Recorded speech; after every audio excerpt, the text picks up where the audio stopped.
Craze అనే పదం social media పుణ్యాన ఆకాశమంత ఎత్తు ఎదిగి కూర్చొని అక్కడి నుంచి మనుషులతో పర్యాసకాలాడుతూ ఉందని అర్థమవుతా ఉంది.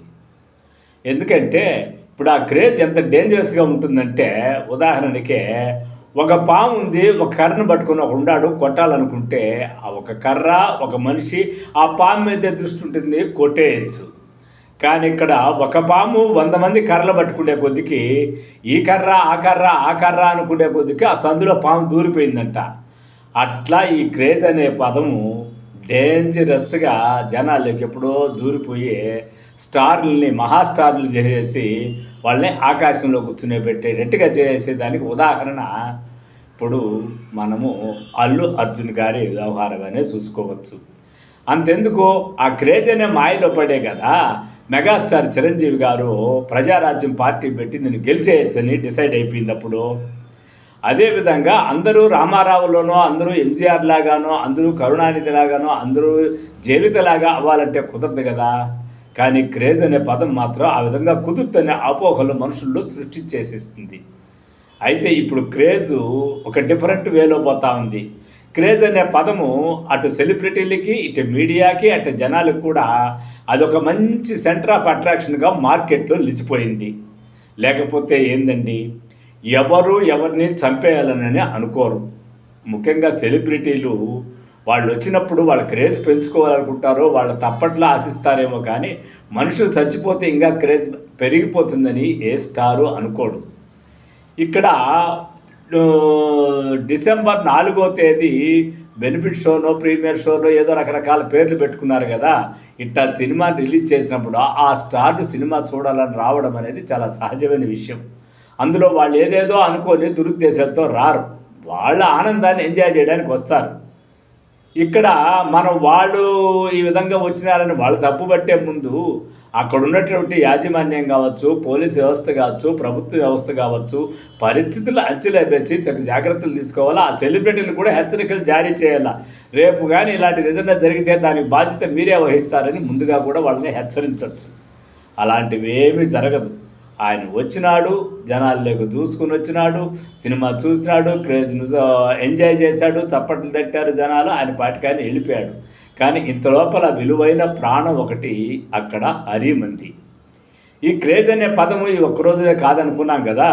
ఎన్టీ రామారావు కానించి కూడా రాను రాను దీన్ని విషవృక్షలాగా పెంచేసుకుంటూ వచ్చేసినారు. ఇప్పుడు అది ఆకాశంలో కూర్చునింది. ఆ క్రేజు అదొక మాయాజాలమైనటువంటి జలతారు లాంటిది. దాని మీద కూర్చొని అలా జారిపోవడం ప్రజలకు మోజైపోయింది. అట్లా జారిపోవడం అనే సంగతి ప్రమాదకరమని తెలిసినా కూడా ఆ తొలి రోజే ఆట చూడాలనే మోజును ప్రజల్లో క్రియేట్ చేసింది మాత్రము మార్కెట్ వర్గాలు. ఆ మార్కెట్ వర్గాలు సృష్టించినటువంటి ఆ క్రియేటివిటీకి ఇప్పుడు చాలామంది బలైపోయారు.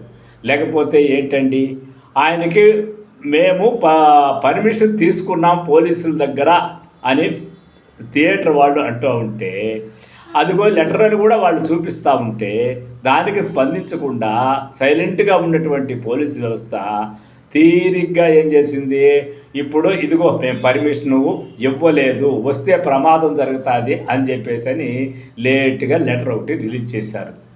వాళ్ళు పర్మిషన్ ఉందని లెటరు లేట్గా చూపించింది థియేటర్ వాళ్ళు.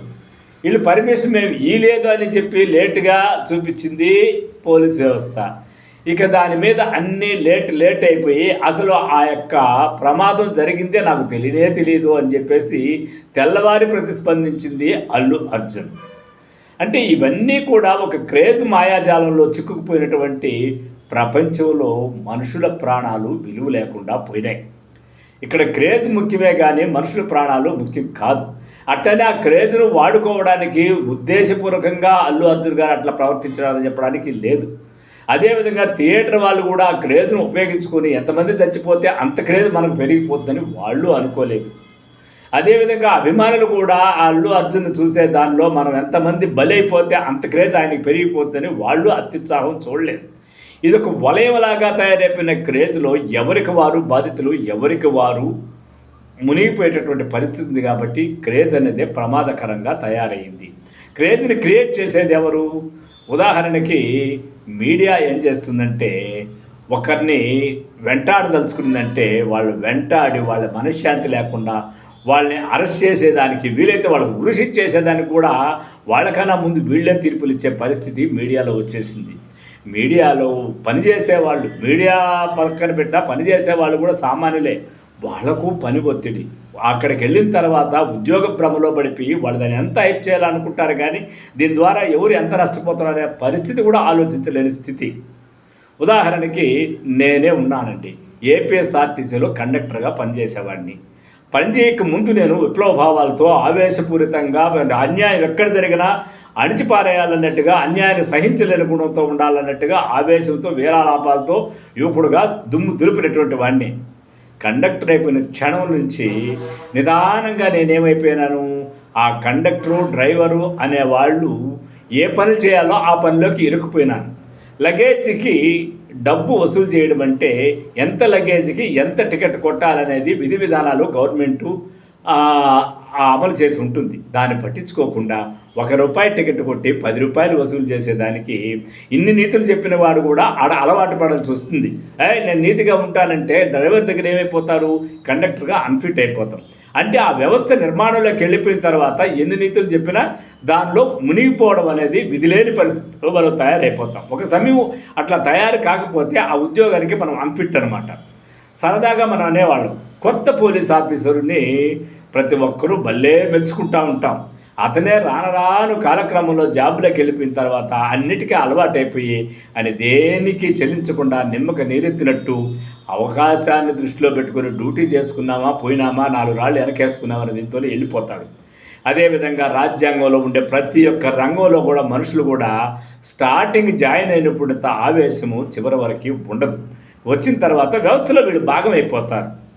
అలాగా ఇక్కడ సంధ్యా థియేటర్లో ఉండేటువంటి లేబర్స్ కావచ్చు, పోలీస్ వ్యవస్థలో ఉండేటువంటి ఉద్యోగస్తులు కావచ్చు, ఇక టోటల్గా రాజకీయంగా ఉండేవాళ్ళు రాజకీయంగా ఉపయోగించుకునే క్రమం కావచ్చు, అటు కేసీఆర్ అయితే, అటు బీఆర్ఎస్ పార్టీ వాళ్ళు అయితేనేమి, ఇట వైసీపీ పార్టీ వాళ్ళు అయితేనేమి, ఇక ఆపోజిట్గా రేవంత్ రెడ్డికి ఆపోజిట్ ఉండేవాళ్ళు ఒకవైపు, మెగాస్టార్ వాళ్ళకి ఆపోజిట్గా ఉండేవాళ్ళు ఇంకొక వైపు, ఇక టీడీపీకి పవన్ కళ్యాణ్కి ఆపోజిట్గా ఉండేవాళ్ళు ఒకవైపు.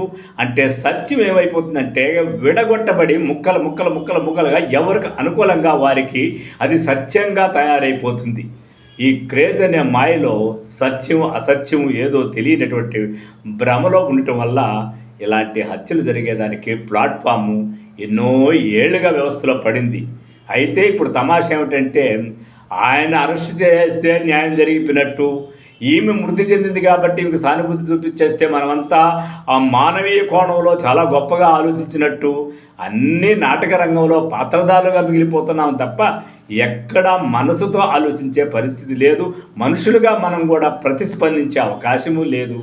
అంతా ఒక మాయాజాలంగా మార్కెట్ వ్యవస్థలో క్రేజ్ కావచ్చు, పేరు కావచ్చు, ఇంకొకటి కావచ్చు, రాజకీయం కావచ్చు, ఏదైనా క్రేజు మాయ జలతారు మార్కెట్లో కొట్టుకొని గిలగిల ఆడుతున్న దాంట్లో రేవతమ్మ అయితేనేమి, అల్లు అర్జున్ అయితేనేమి ఇద్దరు కొద్ది పావులు మాత్రమే. రేవతమ్మ ప్రాణం పోయింది, ప్రాణం పోయినంత పని అల్లు అర్జున్కి అయింది. అరే ఈయన అల్లు అర్జున్ పక్క మాట్లాడుతున్నామని కాదు. ఇక్కడ ఆ క్రేజు, ఆ యొక్క వ్యవస్థ మార్కెట్ అయిపోయిన తర్వాత ఇక్కడ ఎవరు నేరస్తులు కాదు, ఎవరు న్యాయస్తులు కాదు, ఎవరు మంచివాళ్ళు కాదు, ఎవరు చెడ్డగాళ్ళు కాదు. మనమంతా ఒక మాయ జలతారులో బిగింపబడటం వల్ల ఇలాంటి సంఘటనలు మళ్ళీ పునరావృతం అవుతూనే ఉంటాయి. ఈ సంఘటన జరిగిపోతే ఇంకొక సంఘటన జరిగిపోతే ఇంకొక సంఘటన.